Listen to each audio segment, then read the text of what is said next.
Hello friends. आज हम लोग स्टार्ट करेंगे constitution of India. Constitution of India नाम तो सभी लोगों ने सुना होगा। भारत का संविधान है ना। और देखिए, कॉन्स्टिट्यूशन ऑफ इंडिया CSET, जैसे कि मैंने ऊपर भी मेंशन किया है, CSET और CS एग्जीक्यूटिव दोनों के लिए ही बहुत इंपॉर्टेंट है। सबसे पहले तो एक चीज ये समझिएगा कि जो बच्चे CSET करके आए हैं या जो बच्चे CSET करने के बाद में CS एग्जीक्यूटिव पढ़ रहे हैं, आपके GIGL में है कॉन्स्टिट्यूशन, तो अब ये बिल्कुल मत समझिएगा कि हमने CSET में तो पढ़ा ही था, अब CS एग्जीक्यूटिव में पढ़ने की क्या जरूरत है। आप कॉन्स्टिट्यूशन को आप हल्के में लोगे। सबसे इम्पॉर्टेंट चीज कि CS एग्जीक्यूटिव में JIGL का जो पेपर होता है उसमें जो सबसे इम्पॉर्टेंट चैप्टर है वो आपका कॉन्स्टिट्यूशन। कॉन्स्टिट्यूशन से ज्यादातर क्वेश्चंस पूछे जाते हैं, केस स्टडीज भी आती हैं, डायरेक्ट क्वेश्चंस भी पूछे जाते हैं। कॉन्स्टिट्यूशन को आप बिल्कुल भी हल्के में नहीं ले सकते हो। तो कॉन्स्टिट्यूशन सबसे ज्यादा इंपॉर्टेंट चैप्टर है आपके JIGL में, और सबसे ज्यादा वेटेज इसका एग्जाम में होने वाला है, तो इस चैप्टर को बहुत ध्यान से हम लोग करेंगे। और जो जिन बच्चों ने CSET में एडमिशन लिया है या CSET करने का प्लान कर रहे हैं, तो उनके लिए भी कॉन्स्टिट्यूशन बहुत इंपॉर्टेंट है, क्योंकि आपका जो CSET का पेपर होगा लीगल एप्टीट्यूड और लॉजिकल रीजनिंग का, उसमें जो आपको जो सबसे ज्यादा क्वेश्चंस मिलेंगे वो कॉन्स्टिट्यूशन से ही होंगे। ठीक है, तो चलिए हम लोग स्टार्ट करते हैं आपका कॉन्स्टिट्यूशन ऑफ इंडिया। देखो, कॉन्स्टिट्यूशन संविधान, भारत का संविधान। किसी भी देश का संविधान होगा, किसी भी देश का कॉन्स्टिट्यूशन होगा, उसको बोला जाता है supreme law of the country. देश का सबसे बड़ा कानून, उससे ऊपर कुछ भी नहीं। कॉन्स्टिट्यूशन से ऊपर ना प्रेसिडेंट है, ना प्राइम मिनिस्टर है, ना पार्लियामेंट है, ना सुप्रीम कोर्ट है। हर एक चीज कॉन्स्टिट्यूशन ऑफ इंडिया के अंदर, कॉन्स्टिट्यूशन ऑफ इंडिया के नीचे। कॉन्स्टिट्यूशन बताता है कि ये देश कैसे चलेगा, और देश के जितने भी लोग हैं, जितनी भी गवर्निंग बॉडी है, जितनी भी लेजिस्लेटिव बॉडी है, जितनी भी एग्जीक्यूटिव्स हैं, ये सब कुछ फॉलो करते हैं कॉन्स्टिट्यूशन ऑफ इंडिया को। इवन जो जुडिशरी है, जुडिशरी भी कॉन्स्टिट्यूशन के बाहर जाकर के कुछ भी काम नहीं कर सकती। मेरा पर्सनली मानना है कि आप भले ही CA कर रहे हो, CS कर रहे हो, LLB कर रहे हो, जुडिशरी की तैयारी कर रहे हो, कुछ भी कर रहे हो, लेकिन बीइंग एन इंडियन सिटीजन, हर एक को कॉन्स्टिट्यूशन के बारे में तो पता ही होना चाहिए। इवन हमारे यहाँ तो नहीं, लेकिन जो फॉरेन कंट्रीज हैं, फॉरेन कंट्रीज में क्लास फोर्थ क्लास फिफ्थ से ही कॉन्स्टिट्यूशन पढ़ाया जाने लगता है। कॉन्स्टिट्यूशन पढ़ाया इस वजह से जाता है क्योंकि हम जहाँ पर रहते हैं, जहाँ की सिटीजनशिप है हमारे पास में, हम जिस देश में रहते हैं, एटलीस्ट वहाँ के संविधान के बारे में तो पता हो। क्योंकि जब वहाँ के संविधान के बारे में पता होगा, जब वहाँ के कॉन्स्टिट्यूशन के बारे में पता होगा, तभी तो हमें पता चलेगा हमारा देश एग्जैक्टली काम करता कैसे है, हमारे देश में क्या क्या चीज़ें होती हैं, हमारे पास में क्या राइट्स हैं, क्या ऑब्लिगेशंस हैं। तमाम तरीके की चीज़ें, हमारे यहाँ की जो गवर्नमेंट है वो किस तरीके से काम करेगी, हमारा जो पॉलिटिकल सिस्टम है वो पॉलिटिकल सिस्टम किस तरीके से काम करेगा, ये सारी चीज़ें कॉन्स्टिट्यूशन के अकॉर्डिंग होती हैं। तो पर्सनली मेरा मानना है कि हर एक को कॉन्स्टिट्यूशन पता होना चाहिए, कॉन्स्टिट्यूशन के बारे में नॉलेज सबको होनी चाहिए। तो पढ़ाई के पॉइंट ऑफ व्यू से तो इम्पोर्टेंट है ही, लेकिन साथ में नॉलेज के पॉइंट ऑफ व्यू से भी कॉन्स्टिट्यूशन बहुत इंपॉर्टेंट है। अब देखिए, चैप्टर स्टार्ट करते हैं। देखिए, a constitution is a set of fundamental principles according to which a country is govern. जैसे कि मैंने आपको बताया, कॉन्स्टिट्यूशन बेसिकली क्या है, कॉन्स्टिट्यूशन है कुछ प्रिंसिपल्स हैं जिसके बेसिस पे पता चलता है कि हमारा देश कैसे काम करेगा, हमारा देश कैसे गवर्न होगा। तो ये कॉन्स्टिट्यूशन फंडामेंटल प्रिंसिपल्स को बताता है। The constitution of India is the supreme law of the country, supreme law of the India. ये चीज मैंने आपको बताई कि जो कॉन्स्टिट्यूशन है वो सुप्रीम लॉ है, to which all laws are subordinate. Constitution सबसे बड़ा कानून है, और बाकी के जितने भी लॉज हैं, बाकी के जितना भी आप पढ़ते हो, Indian penal code, criminal procedure code, evidence act, Indian contract act, जितने भी कानून आपने पढ़े, ये सारे के सारे कानून सबॉर्डिनेट है कॉन्स्टिट्यूशन। अब सबॉर्डिनेट का मतलब क्या हुआ? सबॉर्डिनेट का मतलब हुआ कि अगर मान लीजिए कि कॉन्स्टिट्यूशन ऑफ इंडिया कोई बात बोल रहा है, और कोई भी कानून है जो उसके अगेंस्ट में कोई बात बोल रहा है, यानी कॉन्स्टिट्यूशन में कुछ और लिखा हुआ है और दूसरे लॉ में कुछ और लिखा हुआ है, तो प्रायोरिटी किसको दी जाएगी? प्रायोरिटी हमेशा कॉन्स्टिट्यूशन ऑफ इंडिया को दी जाएगी, क्योंकि कॉन्स्टिट्यूशन क्या कहता है। बाकी के जितने भी लॉज हैं, आप बोल सकते हो कॉन्स्टिट्यूशन को मदर ऑफ ऑल लॉज। जो कॉन्स्टिट्यूशन है वो मदर है, और बाकी के जितने भी लॉज हैं वो इनके बच्चे हैं।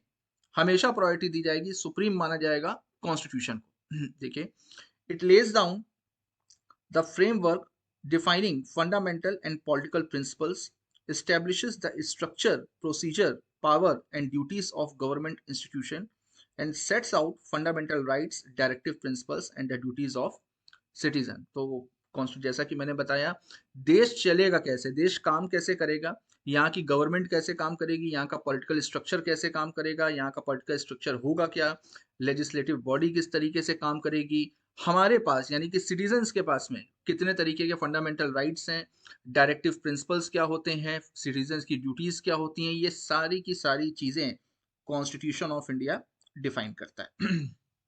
देखिए आगे, the constitution was enacted by the constituent assembly on 26 November 1949। ये बात जिन लोगों ने CSCET पढ़ा हुआ है उनको पता होगी, और जो लोग CSCET पढ़ रहे हैं उनकी नॉलेज के लिए मैं बता दूं कि कॉन्स्टिट्यूशन ऑफ इंडिया, अगर ये पूछा जाए कॉन्स्टिट्यूशन ऑफ इंडिया बनाया कब गया था, देखिए बनाने में और अप्लाई करने में इन दोनों बातों में फर्क होता है। कॉन्स्टिट्यूशन ऑफ इंडिया बनाया गया था 26 नवंबर 1949 को, 26 नवंबर 1949 को कॉन्स्टिट्यूशन बना था, और 3 महीने के बाद में यानी 26 जनवरी 1950 को कॉन्स्टिट्यूशन ऑफ इंडिया इनफोर्स हुआ, यानी कि अप्लाई हुआ। तो इसी वजह से 26 जनवरी को हम लोग जो रिपब्लिक डे सेलिब्रेट करते हैं वो इसी वजह से सेलिब्रेट करते हैं क्योंकि उस दिन कॉन्स्टिट्यूशन ऑफ इंडिया इनफोर्स हुआ था। आजकल मैं पिछले 3-4 सालों से देख रहा हूँ फेसबुक वगैरह पे नोटिफिकेशंस आते रहते हैं कि 26 नवंबर को हम लोग कॉन्स्टिट्यूशन डे सेलिब्रेट करते हैं। पहले तो मैंने ऐसा कभी नोटिस नहीं किया, लेकिन हाँ पिछले 2-3 सालों से मैं देख रहा हूँ फेसबुक वगैरह पे ऐड आते रहते हैं, लोग अपने स्टेटस पे भी लगाते रहते हैं कॉन्स्टिट्यूशन। तो 26 नवंबर को बेसिकली हमारे यहाँ, हमारे देश में, इंडिया में कॉन्स्टिट्यूशन डे सेलिब्रेट किया जाता है क्योंकि कॉन्स्टिट्यूशन बन करके तैयार हुआ था 26 नवंबर को और इन्फोर्स हुआ था 26 जनवरी को। अब देखिए, जब कॉन्स्टिट्यूशन ऑफ इंडिया इन्फोर्स हुआ and came into effect on 26 January 1950, proclaiming India to be sovereign democratic republic. अब कॉन्स्टिट्यूशन ऑफ इंडिया जब इन्फोर्स हुआ तो उससे क्या डिक्लेरेशन हुआ, उससे डिक्लेरेशन हुआ कि इंडिया सुवरेन है, डेमोक्रेटिक है और रिपब्लिक है। अब देखो ये जो शब्द हैं बड़े भारी भारी से शब्द हैं, सोवरेन, डेमोक्रेटिक, रिपब्लिक। सोवरेन का मतलब क्या होता है, अगर देश के बारे में, वैसे तो सोवरेन का मतलब होता है सुप्रीम, सबसे बड़ा, लेकिन अगर देश के बारे में बात करी जाए तो ऐसा देश जो किसी के अधीन ना हो, किसी का गुलाम ना हो, पूरी तरीके से इंडिपेंडेंट हो। तो सबसे पहले तो ये डिक्लेयर किया गया कि भाई हमारा जो देश है वो पूरी तरीके से इंडिपेंडेंट है। डेमोक्रेटिक, डेमोक्रेटिक का मतलब लोकतांत्रिक। हमारे यहाँ जितना भी है सब कुछ, सारा का सारा सिस्टम, सब कुछ डेमोक्रेसी से चलता है। प्रजातंत्र जिसको बोलते हैं, यहाँ पर प्रजा का शासन है, पब्लिक का शासन है। रिपब्लिक, अब देखो ये एक टर्म है रिपब्लिक। मैं अक्सर बच्चों से पूछता हूँ कि भाई 26 जनवरी को हम लोग क्या सेलिब्रेट करते हैं, 26 जनवरी को हम लोग रिपब्लिक डे सेलिब्रेट करते हैं, लेकिन रिपब्लिक का मतलब क्या होता है, रिपब्लिक डे ही उसको क्यों बोला जाता है। देखिए उस चीज को समझिएगा थोड़ा सा। मैं केवल नॉलेज के पॉइंट ऑफ व्यू से आपको बता रहा हूँ। रिपब्लिक डे उसको क्यों बोला जाता है, रिपब्लिक यानी दोबारा से पब्लिक। अब दोबारा से पब्लिक क्यों, हमारा देश सैकड़ों हजारों साल तक गुलाम रहा, तो पब्लिक का तो कोई अता ही पता नहीं था। जो आता था उसी की ही, उसी की गाइडलाइंस फॉलो होती थी, सब कुछ उसी के अकॉर्डिंग काम होता था। पब्लिक का तो कुछ भी आता पता नहीं, पब्लिक क्या चाहती है, क्या नहीं चाहती है, पब्लिक किसको पावर देना चाहती है, किसको वो अपने आप पोस्ट पर बैठाना चाहती है, कोई मतलब नहीं था। पब्लिक से कोई लेना देना नहीं था। पब्लिक का काम था केवल और केवल कष्ट उठाना, सफर करना, और कुछ नहीं। लेकिन कॉन्स्टिट्यूशन ऑफ इंडिया जब बना तो कॉन्स्टिट्यूशन ऑफ इंडिया ने दोबारा से ये पावर देश को दी। अब जैसे देश पहले गुलाम था, पहले ब्रिटिश इंडिया, फिर ब्रिटिश इंडिया से पहले मुगल्स थे, तो हम लोग सैकड़ों हजारों साल तक गुलाम बने रहे। अब कॉन्स्टिट्यूशन के थ्रू इस देश को, पब्लिक को वापस किया गया, क्योंकि कॉन्स्टिट्यूशन के थ्रू ही तो देखो इलेक्शन हुए, इलेक्शन का प्रोसीजर कॉन्स्टिट्यूशन में, इलेक्शन में वोट कौन डालेगा, हम लोग डालते हैं, हम लोग इलेक्ट करते हैं कि हमारे देश का प्रधानमंत्री कौन बनेगा, हम लोग इलेक्ट करते हैं कि किसकी गवर्नमेंट आएगी। तो ये सब कुछ किसके हाथ में, ये सब कुछ पब्लिक के हाथ में ना। तो देश को दोबारा से पब्लिक को सौंपा गया इस वजह से, और किसके थ्रू सौंपा गया, कॉन्स्टिट्यूशन के थ्रू सौंपा गया। इस वजह से हम लोग 26 जनवरी जब कॉन्स्टिट्यूशन इन्फोर्स हुआ तो हम लोग रिपब्लिक डे सेलिब्रेट करते हैं।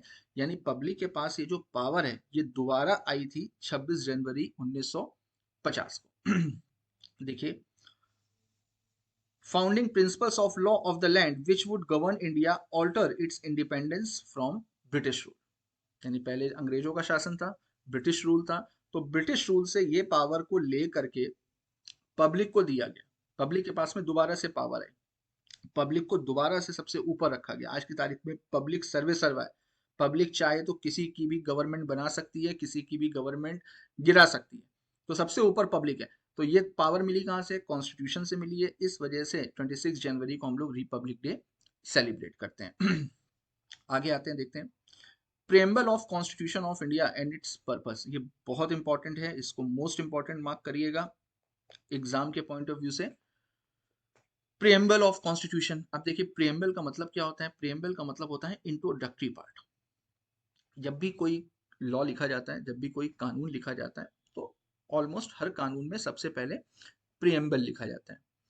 प्रेम्बल का मतलब एक इंट्रोडक्शन उसमें दिया जाता है। इंट्रोडक्शन का मतलब ये बताया जाता है कि भाई ये जो लॉ बनाया गया है, इस लॉ को बनाने के पीछे का ऑब्जेक्ट क्या है, क्या ऐसी चीजें थी, क्या ऐसी कमियां थी जिसकी वजह से ये इस लॉ को इंट्रोड्यूस किया गया है। तो बेसिकली एक इंट्रोडक्शन की समरी होती है प्रियम्बल में।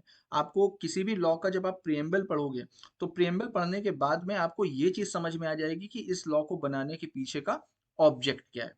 अब देखिए, अब इसका प्रियम्बल देखिए, प्रियम्बल क्या होता है। We the people of India. अब देखिए यहाँ पर एक बड़ी इंपॉर्टेंट चीज आती है, बहुत छोटी सी चीज है लेकिन हम लोग उसको शायद इग्नोर कर देते हैं, ज्यादातर लोग उसको इग्नोर कर देते हैं। यहाँ पर इसकी जो शुरुआत हुई है प्रियम्बल की, ये किस चीज से हुई है, we the people of India, हम भारत के लोग। यहाँ पर वी का मतलब क्या है, यहाँ पर वी का मतलब क्या ये है, हम लोग, हम भारत के लोग, यानी कि मैं, आप, नहीं। यहाँ पर वी का मतलब मैं या आप या सिटीजन्स ऑफ इंडिया से नहीं है। यहाँ पर we the people of India का मतलब है वो लोग जिन्होंने कॉन्स्टिट्यूशन ऑफ इंडिया बनाया है। अब यहाँ पर वी लिखने की जरूरत क्या थी, तो देखिए कोई भी लॉ होता है तो वो शॉर्ट टर्म पर्पस के लिए तो बनाया नहीं जाता है, मतलब वो शॉर्ट ड्यूरेशन के लिए तो बनाया नहीं जाता है।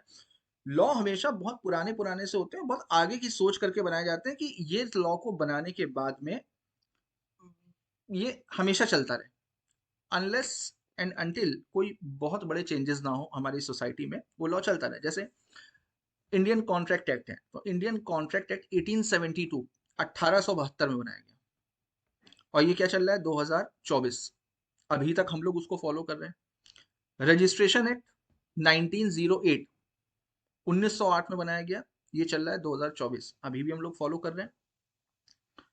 इंडियन स्टैंप एक्ट 1899 1899 में बनाया गया, आज भी हम लोग उसको फॉलो करते हैं। तो बहुत सारे कानून है 150-200 साल पुराने, और आज भी हम लोग उसको फॉलो करते हैं। उसको ब्रिटिश गवर्नमेंट ने बनाया था, ठीक। उसके बारे में हम लोग डिटेल में भी आगे डिस्कस करेंगे इसी कॉन्स्टिट्यूशन में, प्री कॉन्स्टिट्यूशन और पोस्ट कॉन्स्टिट्यूशन वाले पार्ट में। लेकिन अभी मैं फिलहाल के लिए बताऊं, अब देखिए अब जैसे ये बात हम लोगों को पता है कि Indian contract act 1872, registration act, stamp act, Indian evidence act, Indian penal code, अब इंडियन पीनल कोड को चेंज कर दिया गया है, भारतीय न्याय संहिता, जैसे बोला गया कि भाई ब्रिटिश गवर्नमेंट के कानून थे, इतना इंपॉर्टेंट लॉ जिसको ब्रिटिश गवर्नमेंट ने बनाया था, अब उसको चेंज किया गया भारतीय न्याय संहिता के नाम से। तो अब देखिए इतने पुराने पुराने कानून है और ये सबको पता है ब्रिटिश गवर्नमेंट ने बनाया था। अब यहाँ पर we the people of India लिखने के पीछे पर्पस क्या है वो मैं आपको बता रहा हूँ। अब जब हम पुराने कानूनों को पढ़ते हैं तो हमको समझ में आता है कि भाई उस समय ब्रिटिश गवर्नमेंट का रूल था तो उन्होंने कानून बनाया। अब उसी तरीके से जब कॉन्स्टिट्यूशन ऑफ इंडिया बनाया गया तो कॉन्स्टिट्यूशन ऑफ इंडिया तो हमेशा के लिए बनाया गया, जब तक ये देश रहेगा तब तक संविधान रहेगा और तब तक इसका प्रियम्बल रहेगा, हजारों सालों तक ये कॉन्स्टिट्यूशन चलता रहेगा और हजारों सालों तक ये प्रियम्बल भी चलता रहेगा। कहीं ऐसा ना हो 600-700 साल बाद जब कोई कॉन्स्टिट्यूशन को पढ़े और इंडियन हिस्ट्री के बारे में पता लगाएं तो कहीं उसके दिमाग में ये क्वेश्चन ना आए कि भाई बहुत सारे कानून हैं जो ब्रिटिश गवर्नमेंट के फॉलो हो रहे हैं, कहीं ऐसा तो नहीं कि ये जो कॉन्स्टिट्यूशन ऑफ इंडिया है ये भी ब्रिटिश गवर्नमेंट ने ही बनाया। ये लोगों के दिमाग में कंफ्यूजन ना हो जाए कि जैसे अंग्रेजों के बहुत सारे कानून हम लोग आज भी फॉलो कर रहे हैं, तो कहीं ऐसा ना हो कि आगे आने वाली जो पीढ़ी है, आगे आने वाली जो जनरेशन है, उसके दिमाग में ये आए कि भाई ये जो कॉन्स्टिट्यूशन है ये भी हो सकता है ब्रिटिश गवर्नमेंट ही बना करके गई हो और ब्रिटिश गवर्नमेंट की ही देन है। पब्लिक को कंफ्यूजन तो हो ही सकता है। ठीक, तो इस वजह से यहाँ पर ये वर्ड को मेंशन किया, we the people of India, यानी हम लोग जो कॉन्स्टिट्यूशन बना रहे हैं हम भारत के ही लोग हैं। We, the people of India, having solemnly resolved to constitute India into sovereign, socialist, secular, and democratic and republic, and to secure to all its citizens. यानी हम भारत के लोग, यानी जिन लोगों ने कॉन्स्टिट्यूशन ऑफ इंडिया बनाया वो अपने लिए कि हम भारतीय हैं, हम भारत के ही सिटीजन हैं और हम इंडिया को कॉन्स्टिट्यूट कर रहे हैं सोवरेन। सोवरेन का मतलब मैंने आपको बताया सुप्रीम, आजाद पूरी तरीके से। सोशलिस्ट, सोशलिस्ट का मतलब क्या होता है? सामाजिक, समाज के साथ में। सेकुलर, सेकुलर वर्ड का मतलब क्या होता है? धर्मनिरपेक्ष। धर्मनिरपेक्ष का मतलब, धर्मनिरपेक्ष के कई सारे लोग अलग अलग मतलब निकाल करके चलते हैं। कुछ लोग कहते हैं कि जहां पर सारे धर्मों को फॉलो किया जाता है, नहीं ऐसा नहीं है। सेकुलर वर्ड, इंडिया सेकुलर है तो यहाँ पर सेकुलर का मतलब इंडिया में किसी भी धर्म को फॉलो नहीं किया जाता है। इंडिया का अपना कोई भी धर्म नहीं है। जैसे बहुत सारी कंट्रीज हैं जो रिलीजियस कंट्रीज हैं, जैसे पाकिस्तान है, पाकिस्तान इस्लामिक है। और श्रीलंका है, श्रीलंका जो है वो बौद्ध धर्म को फॉलो करते हैं बौद्ध रिलीजन को फॉलो करते हैं। तो ऐसे बहुत सारे देश हैं जो रिलीजियस कंट्री, जैसे नेपाल है, नेपाल हिंदू राष्ट्र है, हिंदू कंट्री, ठीक है। लेकिन इंडिया सेकुलर कंट्री है, इंडिया का अपना कोई भी धर्म नहीं। And democratic and republic and to secure to all its citizens. अब प्रेम्बल में देखिए लोग क्या बोल रहे हैं, हम लोग कॉन्स्टिट्यूट कर रहे हैं इंडिया को sovereign, socialist, secular and democratic Republic, और सारे के सारे जितने भी सिटीजन्स हैं उनको सिक्योरिटी प्रोवाइड कर रहे हैं। किस चीज से सिक्योरिटी प्रोवाइड कर रहे हैं? जस्टिस, सोशल, इकोनॉमिक, पॉलिटिकल, इन सारी चीजों से सिक्योरिटी प्रोवाइड करी जा रही है। जस्टिस से भी, social, economic and political. Liberty of thought, expression, belief, faith and worship. Liberty of thought, आप सोच सकते हो, अपनी बातों को रख सकते हो, अपने व्यूज रख सकते हो। अब आज की तारीख में देखिए, आप फेसबुक वगैरह देखो तो कोई भी आदमी कुछ भी बोलता है, प्राइम मिनिस्टर के अगेंस्ट में कुछ भी बोल दिया, चीफ मिनिस्टर के अगेंस्ट में कुछ भी बोल दिया, हमें गवर्नमेंट का काम समझ में नहीं आ रहा है, हमने ऐसे बोल दिया। तो ये हम क्यों कर पाते हैं? और कोई कंट्री है जैसे नॉर्थ कोरिया है, चाइना है, आप वहां पे चले जाओ और वहां पे जा करके वहां की गवर्नमेंट के अगेंस्ट में आप कुछ भी बोलो, है ना, तो आदमी गायब हो जाता है बोलने के बाद में, आदमी बोल ही नहीं सकता। लेकिन हमारे यहाँ इंडिया में ये चीज बहुत अच्छी है कि हम अपने अपनी थॉट्स को, अपने व्यूज को एक्सप्रेस कर सकते हैं, और ये आज़ादी जो है ये हमको कॉन्स्टिट्यूशन देता है। हम जिसकी चाहे उसकी पूजा कर सकते हैं, जिसको चाहे उसको फॉलो कर सकते हैं। तो ये जो परमिशन है ये हमको देता है constitution of India. Equality of status and of opportunity, हर एक चीज में बराबर अपॉर्चुनिटी मिलेगी, सबको बराबर बराबर मौका मिलेगा। स्टेटस में इक्वलिटी होगी, स्टेटस में इक्वलिटी, कानून सबके लिए बराबर है। अगर मान लीजिए कि कोई आईएएस ऑफिसर है, कोई बड़ा ऑफिसर है, कोई बड़ा अधिकारी है, कोई बड़ा पॉलिटिकल लीडर है, उसने कोई क्राइम किया और एक आम आदमी ने कोई क्राइम किया, तो सजा दोनों को बराबर मिलेगी। कानून दोनों के लिए बराबर है, किसी का कोई भी स्टेटस हो, आप अपने स्टेटस का फायदा नहीं उठा सकते। And to promote among them all fraternity, assuring the dignity of the individual and the unity and integrity of the nation। fraternity का मतलब भाईचारा, जो फ्रेटर्निटी होगी, जो भाईचारा होगा, उससे एश्योरेंस मिल रहा है कि हर एक इंडिविजुअल की डिग्निटी बनी रहेगी, unity and integrity of the nation, और देश की भी यूनिटी और इंटीग्रिटी बनी रहेगी। In our constituent assembly this 26 November 1949, अब ये जो कॉन्स्टिट्यूएंट असेंबली थी जिन्होंने कॉन्स्टिट्यूशन ऑफ इंडिया ड्राफ्ट किया, कॉन्स्टिट्यूशन ऑफ इंडिया बनाया, do hereby adopt, enact and give to ourself the constitution. उन लोगों ने 26 नवंबर 1949 को कॉन्स्टिट्यूएंट असेंबली ने इसको अडॉप्ट किया और give to ourselves the constitution, और कॉन्स्टिट्यूशन ऑफ इंडिया को देश को दिया। आई होप आप लोगों को प्रियम्बल समझ में आया होगा। अब देखिए प्रियम्बल के पर्पस क्या है। प्रियम्बल के 3 पर्पस हैं। सबसे पहले, it indicates the source from which the constitution comes, that is the people of India. अब देखिए, ये इंडिकेट करता है, जैसे मैंने आपको बताया we the people of India का मतलब क्या है, ये कहां से आया, ये पीपल ऑफ इंडिया यानी इंडिया के लोगों ने ही कॉन्स्टिट्यूशन ऑफ इंडिया बनाया है। It contains the enacting clause which brings into force the constitution, और इसमें इनेक्टिंग क्लॉज दिया हुआ था जिसकी वजह से कॉन्स्टिट्यूशन ऑफ इंडिया इनफोर्स हुआ।